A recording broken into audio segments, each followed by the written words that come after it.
नमस्कार। गुलाम अली की आवाज और इन सब के बीच भारत पाकिस्तान के रिश्ते, क्या वाकई मौजूदा वक्त में हर के सामने दो रास्ते होते हैं? किस रास्ते पर उसे चलना है उसे तय करना होगा, देश को भी तय करना होगा, क्योंकि जो बात मुंबई में नहीं हो पाई उसका जिक्र कोलकाता में खुलकर हुआ। जिक्र गुलाम अली का हो रहा है, लेकिन इन सब के बीच जिन बातों का जिक्र कल तक रक्षा मंत्री कर रहे थे, आज गृह मंत्री उससे उलट क्यों कह रहे हैं? हर के सामने दो रास्ते हैं। आइए जरा कोलकाता में जो गुलाम अली का कंसर्ट आज हुआ उसके आईन में जरा टटोलने की कोशिश की जाए कि दरअसल इस देश ने जितने जख्म पाले, जितने जख्म लिए, उन जख्मों के लिए क्या वाकई सीमा पार देखना होगा या सीमा पार से आने वाले शख्स का स्वागत करना होगा? गुलाम अली की गायकी का अपना मिजाज है, लेकिन गायकी के आईने में अगर आतंक के धब्बों को कोई देश में याद करे तो चेहरा जख्म से भर जाएगा। याद कीजिए 1993 में हुआ मुंबई सीरियल ब्लास्ट।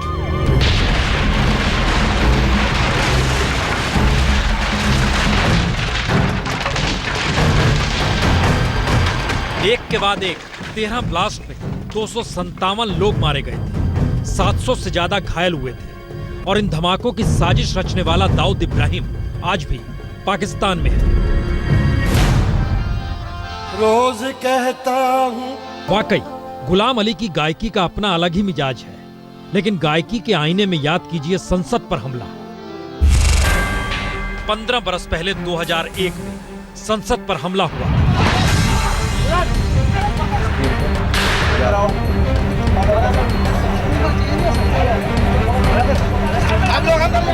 इस हमले में 9 सुरक्षा कर्मी मारे गए और हमले की साजिश रचने वाला जैश-ए मोहम्मद का सरगना अजहर मसूद आज भी पाकिस्तान में मजे में है, सुरक्षित है। वाकई दिलों के तार झंझना जाते हैं गुलाम अली की आवाज में शायरी सुनकर, लेकिन गुलाम अली के इस अंदाज के आईने में याद कर लीजिए मुंबई पर हुए हमले को। 2008 में किस तरह फिदाइन हमले ने समूची मुंबई को 3 दिन तक बंधक बना दिया था।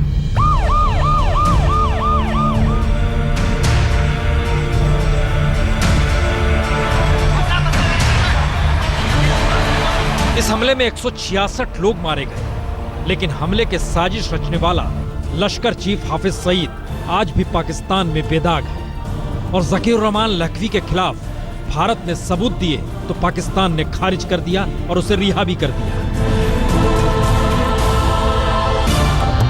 वाकई गुलाम अली की गायकी की अपनी ही दीवानगी है, लेकिन गायकी के बीच पठानकोट के इस हमले को कोई कैसे भूले? इस हमले में 7 सुरक्षा कर्मी मारे गए, लेकिन इसने घाव गहरे दे दिए और देश को घायल करने वाला आतंकवादी अजहर मसूद मजे में पाकिस्तान में है और भारत के सबूतों को पाकिस्तान ही नाकाफी मान रहा है।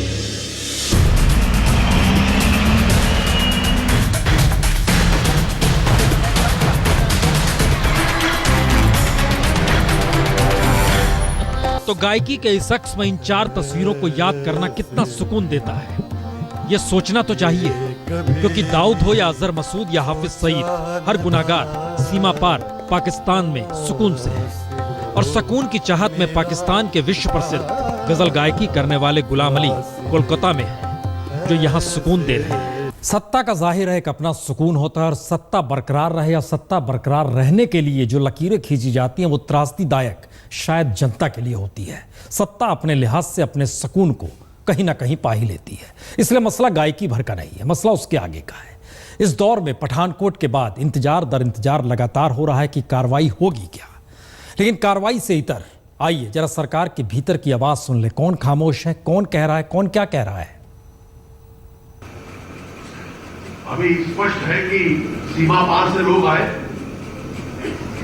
पठानकोट की एयरबेस के ऊपर हमला। बेसिक प्रिंसिपल बोल रहा हूँ कि जब तक हम लोग उनको दर्द नहीं पहुँचाएंगे, जो कोई हो, मैं एक स्पेसिफिक इशू में नहीं बोल रहा हूँ, तब तक ऐसे इंसिडेंट कम नहीं होंगे। मैं समझता हूँ कि इसके संबंध में अभी आप प्रतीक्षा कीजिए और चूंकि पाकिस्तान गवर्नमेंट ने आश्वस्त किया है तो उस पर अविश्वास करने का कोई कारण अभी नहीं है, अभी नहीं है। अब इसके बारे में जो कुछ भी होगा उचित समय पर ही फैसला लिया जाएगा। तो कोई आक्रामक है, कोई संयम दिखा रहा है, कोई सिर्फ जिक्र कर रहा है और कोई खामोश है। जाहिर है रास्ते दो ही होते हैं और उन दो रास्तों में से किसी एक रास्ते को चुनना पड़ता है। इन दो रास्तों में संयोग देखिए, कश्मीर में भी मौजूदा वक्त में महबूबा मुफ्ती के सामने दो रास्ते हैं। चाहे तो कल सीएम बन जाए और ना चाहे तो आने वाले वक्त के लिए शायद सियासत की बिसात में पीडीपी को और विस्तार दे दे। चुनना उन्हें ही है, लेकिन जम्मू कश्मीर सत्ता के दो रास्तों के बीच उलझा हुआ है। इतिहास फिर दोहरा रहा है। 1971 में गुलाम सादिक तो 1982 में शेख अब्दुल्ला और अब मुफ्ती सईद। तीनों की मौत तब हुई जब वो सीएम थे और इनकी मौत के बाद सियासी सवाल बड़ा हुआ कि सत्ता संभालेगा कौन। तो जो सवाल गुलाम मोहम्मद सादिक के निधन के बाद झटके में मीर कासिम के सीएम बनने को लेकर हो गया और शेख अब्दुल्ला की मौत के बाद सत्ता की जो रस्साकसी फारूक अब्दुल्ला और तब के गवर्नर गुलाम मोहम्मद शाह के बीच हुआ, वह सवाल मुफ्ती मोहम्मद सईद के निधन के बाद है नहीं, क्योंकि महबूबा चाहे तो तुरंत ही सीएम बन सकती है, लेकिन जिस सियासी डोर को वो थामना चाहती है उसे थामने के बाद पीडीपी को संभालेगा कौन। और अगर वह बीजेपी के साथ चल पड़ी और फिर संभाल नहीं पाई तो पार्टी भी धराशायी हो जाएगी और सत्ता भी हाथ से छूट जाएगी। इस हालात ने महबूबा को इस हद तक परेशान कर दिया है कि वो शपथ ले नहीं पा रही और देरी नए कयासों को जन्म दे रही है। तो बेग साहब जो कहें, लेकिन सच यह भी है कि महबूबा सीएम बनकर नहीं बल्कि पीडीपी को संभालते हुए सरकार का रिमोट अपने पास रखना चाहती है। और बेग साहब महबूबा की पहली पसंद का नाम है जो सीएम की शपथ ले सकते हैं, क्योंकि यह पीडीपी के संस्थापकों में से भी एक हैं और डिप्टी सीएम भी रह चुके हैं। इसके अलावा दो और दावेदार हैं, हसीब दराबू और नईम अख्तर। दराबू वित्त मंत्री और मुफ्ती सईद ही उन्हें राजनीति में लाए, यानी भरोसेमंद नेता, और नईम अख्तर शिक्षा मंत्री है जो महबूबा मुफ्ती के सलाहकार। यानी महबूबा का सबसे बड़ा डर इस दौर में यही है, अगर वह बीजेपी के साथ सत्ता संभालते हुए चेक एंड बैलेंस बनाने में सफल ना हो पाई तो फिर नेशनल कॉन्फ्रेंस की वापसी हो जाएगी और पीडीपी को संभालने वाला कोई इस दौर में बचेगा नहीं। मुख्यमंत्री ना बनने की सूरत में उन्हें चयन करना होगा पार्टी के उन 3 वरिष्ठ नेताओं में से किसी एक को जो मुख्यमंत्री पद के काबिल है, लेकिन उसमें भी महबूबा मुफ्ती फूंक फूंक कर कदम लेगी। लेकिन इतना तो तय है कि कहीं न कहीं महबूबा मुफ्ती के दिमाग में ये सवाल दौड़ रहा है कि क्या वो मुख्यमंत्री पद को स्वीकार करे या नहीं। कैमरामैन तारिक लोन के साथ अशरफ मानी, श्रीनगर, आज तक। दो रास्तों का मतलब सिर्फ सत्ता के लिए रास्ता चुनना नहीं होता है, बल्कि सत्ता में आने के बाद किस रास्ते चलना है यह भी होता है। 19 महीने पहले केंद्र में सरकार बदली। सरकार बदलने के साथ बहुत सारे सपने देखे गए और सपनों को हकीकत का जामा पहनाने के लिए संघर्ष भी करते हुए सरकार नजर आई। लेकिन किसकी हथेली में क्या है? हथेली कांग्रेस की नहीं, हथेली जनता की। जरा समझने की कोशिश कीजिए इस दौर में हो क्या रहा है और दिशा है क्या। तो सच यही है, प्रधानमंत्री मोदी के सत्ता संभालते वक्त जो सेंसेक्स था आज वो नीचे चला गया और कच्चा तेल विश्व बाजार में $110 प्रति बैरल से $32 प्रति बैरल तक पहुंच गया। लेकिन पेट्रोल डीजल की कीमतें जस की तस।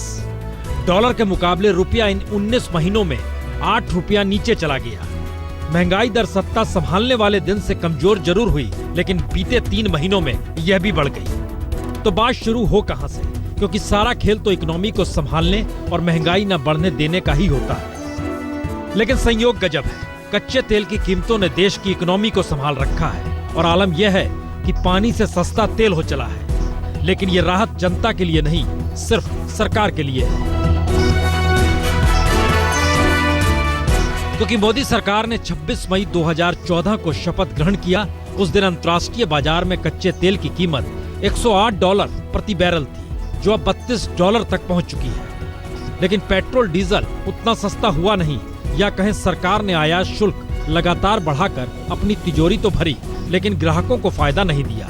और गौरतलब है कि जिस दिन मोदी सरकार सत्ता में आई उस दिन दिल्ली में पेट्रोल की कीमत ₹31.56 थी। तो कई बार घटने बढ़ने के बावजूद अभी ये तकरीबन ₹60 है। अब तेल का दाम कम होना, उससे जो मुनाफा होता है वो आप 2, 3, 4 जगह पे खर्च कर सकते हैं। उसका एक हिस्सा आप उपभोक्ता को उसका लाभ दे देते हो, जिससे इन्फ्लेशन भी कम होता है, उपभोक्ता पे बोझ भी कम पड़ता है।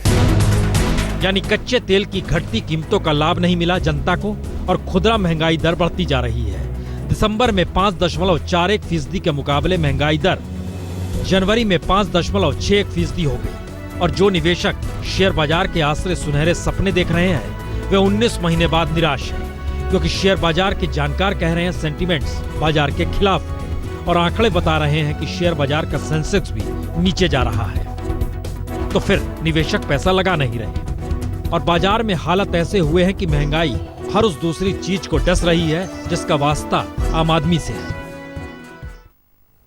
और दो रास्तों में अगर रास्ता गलत हो जाए तो फिर राजनीतिक जमीन खिसकने लगती है। महाराष्ट्र के नगर पालिका और नगर निकाय चुनाव में यह नजर भी आया। जिस तरीके से वहां 289 सीटों के रिजल्ट आ रहे हैं उसमें कांग्रेस अव्वल है तो बीजेपी कल तक कब्जा था सबसे नीचे आकर खड़ी हो गई है। लगातार ढलान, ये स्थिति ठीक नहीं है।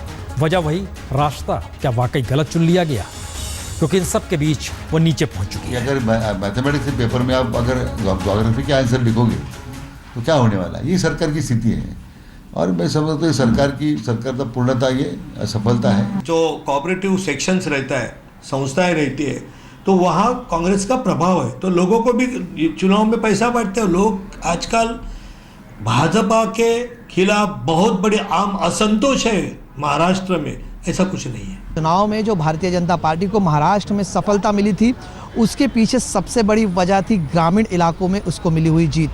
लेकिन पिछले कुछ दिनों में जिस तरह से स्थानीय चुनाव के नतीजे सामने आए हैं ये भाजपा के लिए चिंता का विषय बनते हुए नजर आ रहे हैं। कैमरामैन किरण सबकाल के साथ कमलेश सुतार, मुंबई, आज तक। तो फिर वही मसला, सियासी रास्ता गलत चुना गया, उलझन बढ़ेगी। याद कीजिए, एक रास्ता गंगा का नाम लेकर चुनाव मैदान में कूदने का था और एक रास्ता यह है कि गंगा सफाई के नाम पर जो पैसा दिया गया वो दरअसल पानी में ही बह गया। ये सवाल आज निकला, रिपोर्ट देखिए। न मुझे किसी ने भेजा है न मैं यहाँ आया हूँ, मुझे तो माँ गंगा ने बुलाया है। चुनाव प्रचार के दौरान मोदी ने गंगा को माँ बताया तो उम्मीद जगी कि अब गंगा का भला जरूर होगा। प्रधानमंत्री मोदी ने नमामि गंगा प्रोजेक्ट शुरू किया और पहले ही बजट में 5 साल के लिए 20,000 करोड़ रुपए आवंटित भी किए। लेकिन 19 महीने बाद गंगा की सफाई में लगाए 1100 करोड़ रुपए क्या पानी में बह गए? ये सवाल इसलिए क्योंकि मोदी के ड्रीम प्रोजेक्ट नमामि गंगे को नेशनल ग्रीन ट्रिब्यूनल यानी एनजीटी ने ही झटका दे दिया है। प्रदूषण संबंधी आंकड़े नहीं दे पाने के चलते एनजीटी ने गौमुख से हरिद्वार तक गंगा सफाई के लिए फंड जारी करने पर रोक लगा दी है। बेसिकली जो आदेश दिया है एनजीटी ने वो केंद्र सरकार को ये दिया है कि नमामि गंगे के नाम पर जो फंड रिलीज होता है तो वो फंड बेकार ना जाए, वो गंगा में बहाया ना जाए, उसका यूटिलाइजेशन हो और वो प्रॉपर तरीके से हो। एनजीटी ने 3 बातें साफ कही। पहली कि सफाई में खर्च हो रहे पैसे का सही इस्तेमाल नहीं हो पा रहा।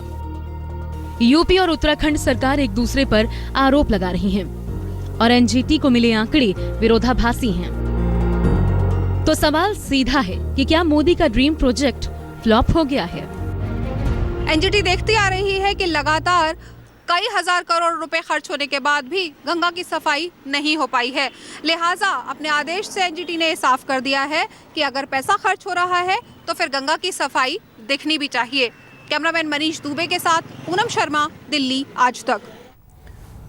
उलझन तो है दो रास्ते को लेकर। एक भालू एक बच्चे के सामने आ गया, बच्चे ने जान बचाने के लिए भालू को मार दिया। अब सवाल है उसने अपराध किया या वो बहादुर है? चलिए जरा देखिए छत्तीसगढ़ के इस बच्चे के साथ हो क्या रहा है।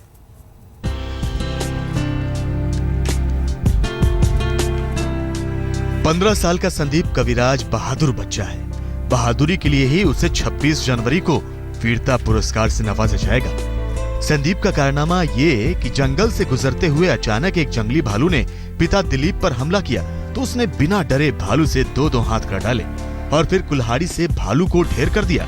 संदीप की बहादुरी ने इलाके में उसका डंका बजवा दिया। लेकिन अब संदीप और पिता दिलीप पर गिरफ्तारी की तलवार लटक रही है क्योंकि वन विभाग भालू की हत्या के मामले में मामला दर्ज कर चुका है। बचाव में मारा है, किस परिस्थिति में मारा है, तो उसी तरह से उसकी जांच रिपोर्ट और वो इन्वेस्टिगेशन होगा। यानी मौत को मात देने का कारनामा ही बच्चे पर भारी पड़ गया है। हद ये कि जहां पहले सैकड़ों बच्चों के बीच से बहादुरी के लिए उसे चुना गया, अब उसी चयन प्रक्रिया की जांच की बात भी होने लगी है। गंभीर मामला है और आने वाले दिनों में इस तरह से चूक ना हो, सबको ध्यान देना पड़ेगा। वन विभाग मामले को कोर्ट ले जाने को तैयार है। फिलहाल बाप बेटे पर गिरफ्तारी की तलवार लटक रही है। फिलहाल इंसान की जिंदगी पर भालू की मौत भारी पड़ रही है। अब यह देखना होगा कि गणतंत्र दिवस के मौके पर संदीप को मिलने वाला वीरता पुरस्कार कहीं खटाई में न पड़ जाए। अंबिकापुर से इमरान रजा और कैमरामैन महेंद्र के साथ सुनील नामदेव, रायपुर, आज तक। शिकायत इस चिट्ठी में कुणाल की गई है। देखिए, चेतन सांघी के बारे में अगर हम बताएं तो डीडीसीए की जो जांच हुई थी, दिल्ली सरकार ने जो जांच करवाई थी, उसके चेयरमैन थे उस समिति के, और बहुत खास माने जा